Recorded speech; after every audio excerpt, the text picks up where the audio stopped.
Conor McGregor lives and dies by his counter left hand. No matter how aggressive he looks through his fights, McGregor is always on the hair trigger, waiting to retreat and drop the left hand if his opponent lashes out at him. McGregor preys on the tendency in mixed martial arts for fighters to overextend and to chase. Doing this against McGregor means falling short on your punches and running onto his. Against orthodox opponents, McGregor's left hand often angles in through the open side, where ducking behind the lead shoulder will not shield the opponent from blows. More on that later. Anderson Silva was one of the first to exploit the tendency to chase and to overcommit in MMA, but McGregor has surpassed Silva by pushing the action and forcing opponents to retaliate, rather than simply waiting for them to lead as Silva was prone to do.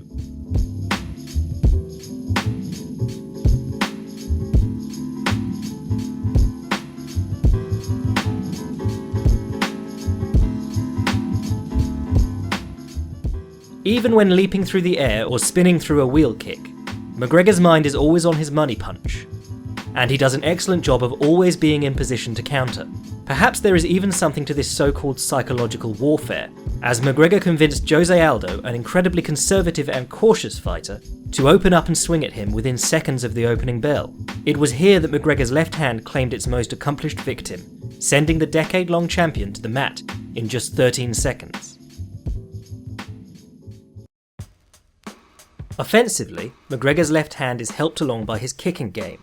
The left high kick is a staple of southpaw kickboxing, and pairs with the left straight to form the classic southpaw double attack. Any twitch of the hips or shoulders can mean either the left straight or left round kick is coming, and the opponent is forced to guess which.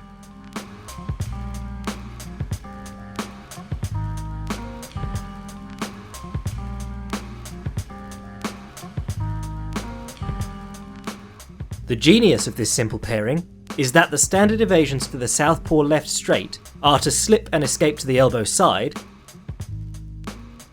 or to weave under and escape the same way. Moving the head to evade a left straight when a left kick or knee is coming is a recipe for disaster.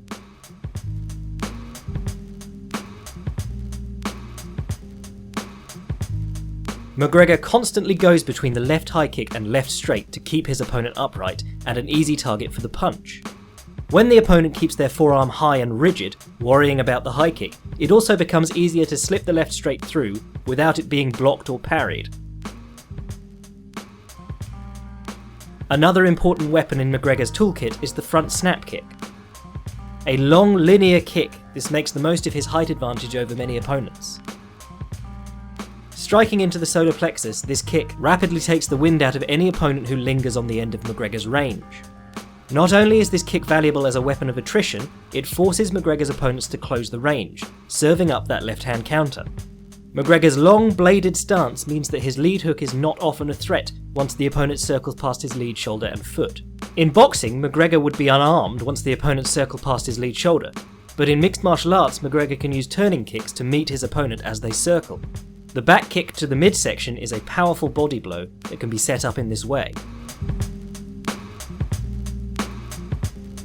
And McGregor constantly looks for wheel kicks. While they rarely connect, they can deter opponents from circling away from McGregor's left hand. Diego Brandao circled away from McGregor's left hand constantly, but ran onto a wheel kick that wobbled him to his boots. McGregor is also a proponent of the side kick, both to the midsection and, far more often, to the lead leg. The low-line side kick, as Bruce Lee put it, is striking the nearest target with the longest weapon and serves as an obnoxious distance fighting tool. It can be put out as a probing check, as if simply stepping on the opponent's leg,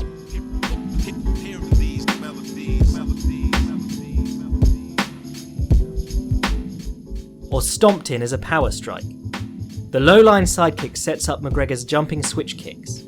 As McGregor raises the lead knee as if to sidekick, he will turn it out and jump into a round kick with the rear leg.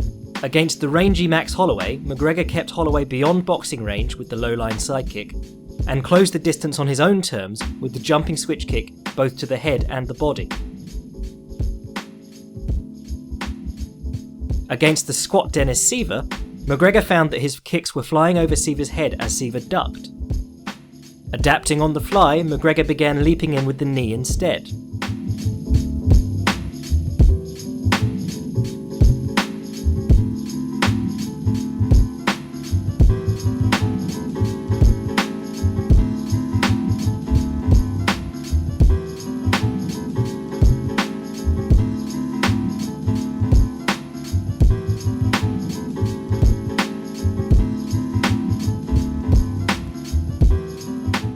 One of McGregor's favourite non-kicking methods is the corkscrew lead uppercut, or up jab.